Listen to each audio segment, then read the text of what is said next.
Honorables Mesdames, Messieurs, les responsabilités qui sont les miennes comme chef de parti m'imposent le devoir de vous entretenir publiquement face à la détresse de mon peuple qui, dans ce status dangereux, paie quotidiennement une douloureuse avec le sang des enfants, des femmes ou des vieillards tués, violés et torturés par des groupes de terroristes sous les yeux livides ou complices de certains dirigeants souvent apeurés ou dépassés. Depuis environ 5 ans, la République s'est effondrée jusqu'à encaisser l'exécution du chef de l'État. Les forces répressives sont mises en déroute et la population est en otage 2 ans déjà. Ce pourrissement de la situation est le résultat d'une gestion catastrophique de la chose publique, avec une succession de crises post-électorales qui ont mis en péril les rares acquis populaires ou ceux d'une démocratie qui peine à s'y implanter. Comme la démocratie ne se décrète pas, mais se construit avec des démocrates, l'adoption de la Constitution libérale de 1987 n'a pas suffi à transformer la société haïtienne dans sa conception et son fonctionnement. Les mauvaises habitudes ont la vie dure et pendant plus de 3 décennies, aucune des formules palliatives utilisées n'ont eu raison des pathologies haïtiennes. Il faut croire qu'on ne peut résoudre les crises des nations sans l'exception culturelle des peuples. C'est le secrétariat général de l'Organisation des États américains qui affirme, et je cite, « La crise institutionnelle que vit Haïti est le résultat direct des actions des forces endogènes du pays et de la communauté internationale. Actuellement, il est absurde que dans ce contexte de destruction, les Haïtiens complètement seuls, polarisés et disposant de très maigres ressources, pourraient reconstruire ou construire un projet de sécurité. La prospérité à venir d'Haïti dépend du développement de ses jeunes. La dénutrition chronique chez les enfants est irréversible, réduisant leur capacité cognitive de 40%.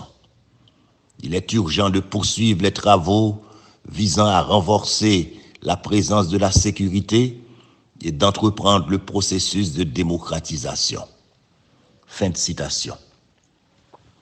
Dans cette société à plusieurs vitesses, axée sur l'inégalité, où la fracture sociale est trop grande, la corruption et le terrorisme y trouvent un terrain fertile pour s'y développer.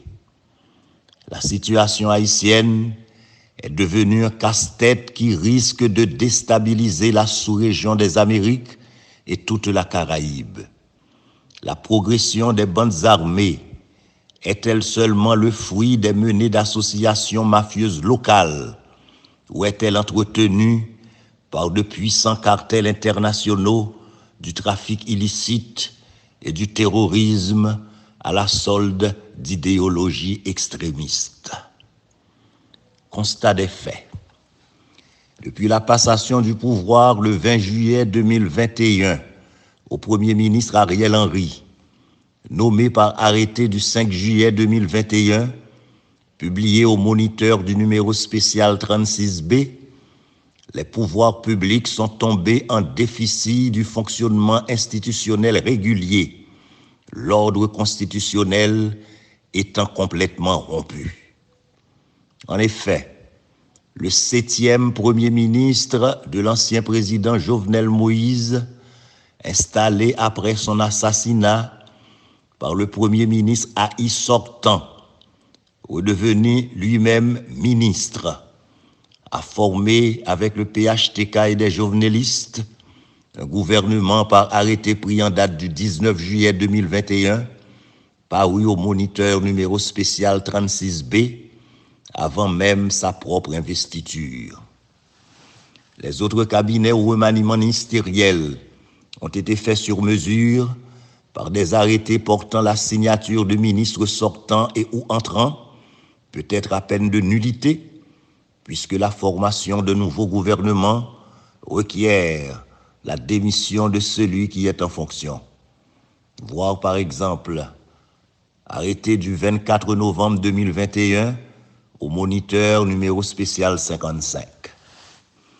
L'exercice provisoire du pouvoir exécutif par le Conseil des ministres ne pouvait se faire que par le cabinet ministériel en fonction au moment de la vacance présidentielle constatée par les chambres législatives qui n'existaient pas. Il faut admettre aussi qu'aucun texte légal ne peut être appliqué en règlement de cette crise politique. La communauté internationale a toujours réclamé un consensus plus large depuis la signature du protocole d'entente nationale à date. Quant au secteur privé des affaires, une frange du patronat a fini par adhérer à l'accord du 21 décembre jusqu'à siéger au Haut Conseil de transition. Malheureusement, cet accord est resté lettre morte. C'est pourquoi l'échéance du 7 février 2024, agitée par plus d'un, me paraît superfétatoire, puisqu'aucun gouvernement n'est issu de l'accord du 21 décembre. Le cabinet ministériel en fonction est donc réputé démissionnaire. Le gouvernement devrait déjà partir il y a 11 mois. À noter que l'équilibre cherché avec le HCT pour que le pouvoir arrête le pouvoir n'a pas abouti. La nouvelle institution est restée moribonde aux côtés de ce Conseil des ministres qui est l'émanation de l'accord du 11 septembre, pourtant rapporté par le consensus du 21 décembre. Recommandations. Depuis les assises de la Jamaïque et les rencontres formelles et ou informelles, aucune négociation politique n'a jamais débuté. Le dialogue s'est toujours heurté à la radicalisation de deux camps paraissant irréconciliables. L'un qui veut le statu quo et l'autre qui veut le pouvoir. La poursuite des pourparlers doit avoir pour vertu de neutraliser les idées extrémistes pour aboutir à une solution négociée au bénéfice de la population. Je prône la convocation en urgence avant le 18 novembre, date butoir pour sceller une entente interhaïtienne, d'une conférence internationale en Haïti, sous le leadership du groupe des personnalités éminentes, en vue d'une convention nationale entre les parties prenantes haïtiennes, avec la CARICOM, l'OEA, le BINU et la société civile haïtienne comme témoins et constituant une commission mixte de garantie et de suivi.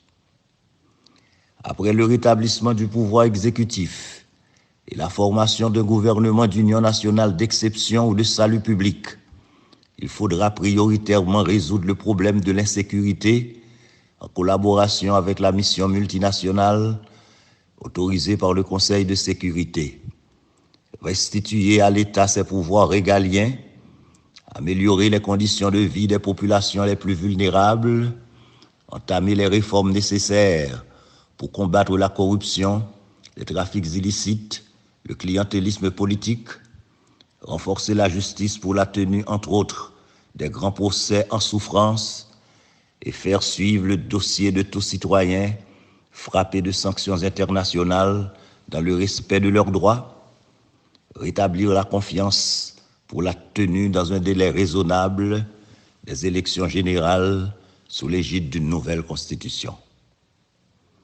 À côté de tout cela, j'enjoins la communauté internationale à soutenir l'idée d'un plan Marshall pour Haïti à travers un projet national afin d'amorcer les grands chantiers du développement durable du pays et mettre fin à l'exclusion sociale pour la création de richesses.